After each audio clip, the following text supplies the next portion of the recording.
Okay, time for a very long overdue video or podcast, if you're listening to the audio on this on the podcast directory, where I'm talking about how I had years of struggle with food addiction, eating disorders, disordered eating habits, basically struggles with food, and how I finally overcame them in the lessons that maybe may help you if you're struggling with this sort of thing.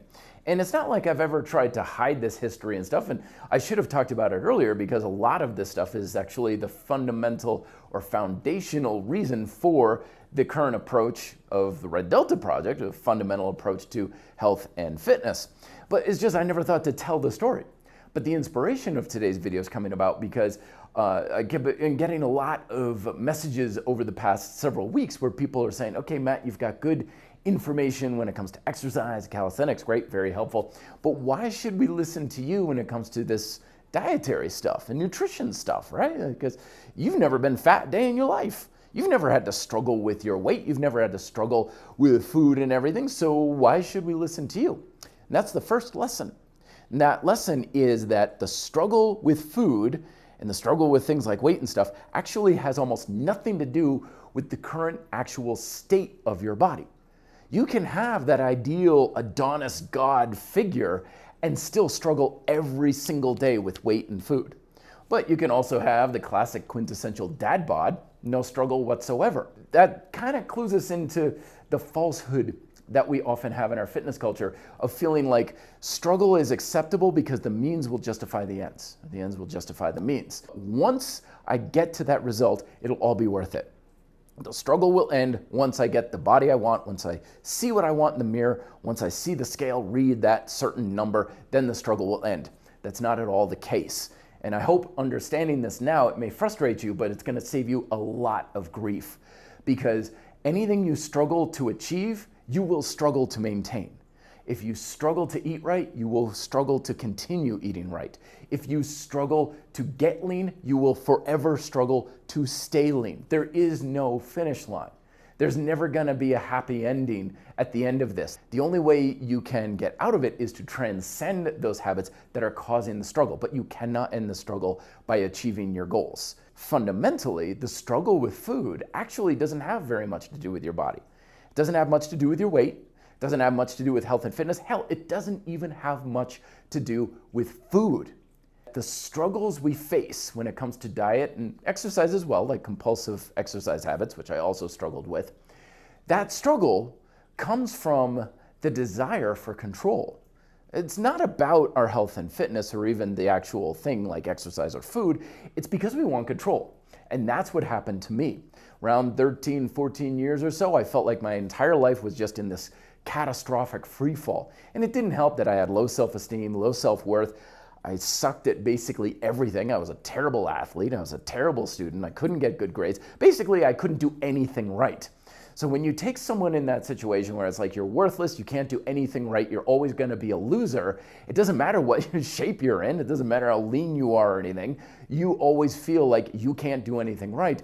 But as soon as that carrot gets hung on the stick in front of you of, yeah, your life sucks, you can't do anything right, but if you can control the state of your body by diet, then you can have some ounce of power and control over something, which is entirely addictive. If I control my diet, I can control my body. If I can control my body, I can have at least some semblance of control over my life. And that's the rhetoric and how I felt all through junior high, all through high school, and all through college, was a constant struggle of that. So the next phase that happened for me was I was thinking, well, I keep making up these rules, I keep trying all these different things. Maybe I need to learn more and approach this from an academic standpoint. So in college, I minored in nutrition, which meant that I took every nutrition course, Nutrition 101, 102, 103, Sport Nutrition 101, 102. I even took classes called Management of Eating Disorders and Obesity and Weight Control. And by the end of all of that, I knew so much more, and it did absolutely no good whatsoever. And that's because of the next lesson, is that our struggles with food and eating disorders and all these sorts of things can't be solved from an intellectual level. You can't outlearn this sort of thing because it has almost nothing to do with what you know. It's everything about how you feel. It is an emotional thing. We desire control. So everything about these disordered eating habits and stuff boils down to how you feel about your body, how you feel about food, how you feel about these habits. You will become addicted to whatever habits give you the feeling of control. Even if it's a complete illusion, it doesn't matter. It's all about the feeling of getting what you want, even if you're actually compromising your health, even if you're actually destroying things around you, which was certainly my case, because all through high school and college and junior high and stuff, being able to control my diet, my body, and my life was the all-consuming thing that I cared about. Everything else was a distant second. As far as I was concerned, no cost was too big. I was willing to sacrifice friendships, relationships, performance at school, my own personal health, my own personal emotional well-being. Any sacrifice was going to be worth it, as long as I could just keep that little dopamine hit going and keep running on that treadmill. So that's why going through the minor in nutrition didn't help at all, because it didn't matter what you know, it's all about how you feel. So over probably late 20s, early 30s, things started to really come to an head, because stress builds up overall, and eventually most people crack or break, which is almost what I was about to do. I was very close to giving up on the whole thing altogether. At that point, I became a personal trainer. I figured I just got to learn more. I just got to make it my life. I got to make it my profession. I have to basically dedicate my entire essence of my being to just eating right in an effort to do this. And when that wasn't working, you hit rock bottom. And so instead of quitting, I just had this very unusual thing come across my desk. I got in the mail a CD, yes, it was that long ago, an audio CD of a lecture on something called intuitive eating. And I went forth and subsequently read the book and everything like that. But listening to that CD in 10 minutes changed about 15 years worth of approach, because it didn't teach me anything. It instead reframed diet and food in a different way, so I felt differently about it. And the big lesson that I eventually came to understand was that I was approaching healthy eating completely wrong. Because at that point, everything about trying to eat, quote, right was about what are the bad foods and how do I stay away from them. I can have full control over my diet if I just don't eat certain foods, and therefore I'll have full control of my body and full control of my life if I just don't eat cheesecake. Full control over my life if I just don't eat French fries. That was just the feeling that comes about. Of course, it sounds ridiculous when you hear it. When I hear these words coming out of my mouth, it's like, it's the stupidest thing I ever heard. I can have full control over my destiny just because I don't eat red meat and candy bars or something. It's like, that's completely ridiculous. But it's not logical, it's emotional. It's like I can control my diet just by not eating whatever foods I deemed bad that month, because it was always changing, and that'll give me full control of my body, which it really won't, and that'll give me full control of my life. But the intuitive eating CD was like, no, we got the whole thing backwards. Your diet's not inherently healthy just because you don't eat certain foods. Instead, it's about eating in a way that helps us, supports us, feeds us. And that led me down the rabbit hole that eventually led to the approaches that we have now at the Red Delta Project of Eat to Satisfy, and the fact that a healthy diet is supposed to remove stress from your life, not contribute to it. And that was the big linchpin that really helped me break free of this sort of thing, was realizing that we now live in an unprecedented time in society where we have access to food that's cheap, that's convenient, and that is easily to get as far as variety goes. Theoretically, we should be the healthiest now as we ever have been, because our ability to remove struggle from food is as easy as possible. Back then, I mean, I've struggled with eating disorders and everything most of my life, but it's not real struggle like they've had way back then, where the real struggle was, if I don't get enough food, I'm gonna starve to death.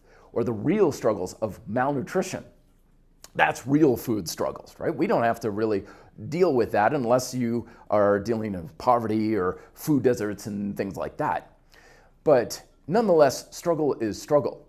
But reframing the whole thing as a diet is supposed to remove stress from our life. It's supposed to remove it from your mind, remove it from your body, and even remove it from your lifestyle.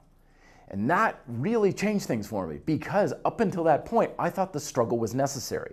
I thought the struggle was self-righteous. It was my cross to bear. I took pride in that struggle. People who were like, I can stay lean and I can eat anything I want. I was like, you sorry bastard. Like, you don't get to know the pride of struggling with the guilt and anxiety over eating 3 French fries at the lunch hall in college. Like, that's what I would do. I would have literally like 3 French fries and go home and stew in guilt. It's like, oh, I'm such a weak, worthless human being because I gave in to 3 French fries, right? And that would ruin my whole day. Like, people would be like, why is Matt so upset and moody right now? And you're like, huh? I ate a cookie, right? That was the extent of my emotional relationship and how dysfunctional it was back then. But nowadays, I'll eat anything. I don't give any credence whatsoever. It's like, great, ice cream, wonderful, cookies, whatever. You know, I'll eat junk food. I eat because I'm eating to satisfy. My diet now has actual purpose to it. And understanding those 4 appetites that I talk about in Fitness Independence, the need to satisfy nutritional requirements, hunger, energy level, and of course, palatability, they create that framework that says, eat food for productive reasons. You don't have control over your diet just by not eating certain foods. That's not going to give you control of your body or your life. But when you eat with purpose of like, I'm eating this cookie for a good reason, that gives you more control over your diet because you're making the choice. You're not following a dogma. You're not being obedient. You're saying, I'm eating this cookie. 1 cookie's good. 2, not so much. That gives you more control, which does give you far more control over your body, which, yeah, some control over your life, but let's face it, there's a lot more to life and your quality of life than your health and fitness.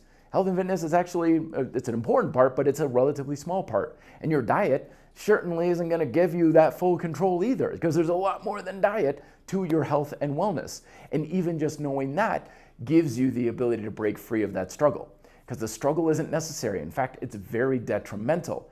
And that is the linchpin to say, if we eat with purpose, we eat with the idea of removing stress, removing struggle, and recognizing the great limitation that you can't control your diet 100%, you can't control your body 100%, you can't control your life 100%, it removes the need for the struggle. And therefore, we can finally get to a place where we have harmony with our relationships with food.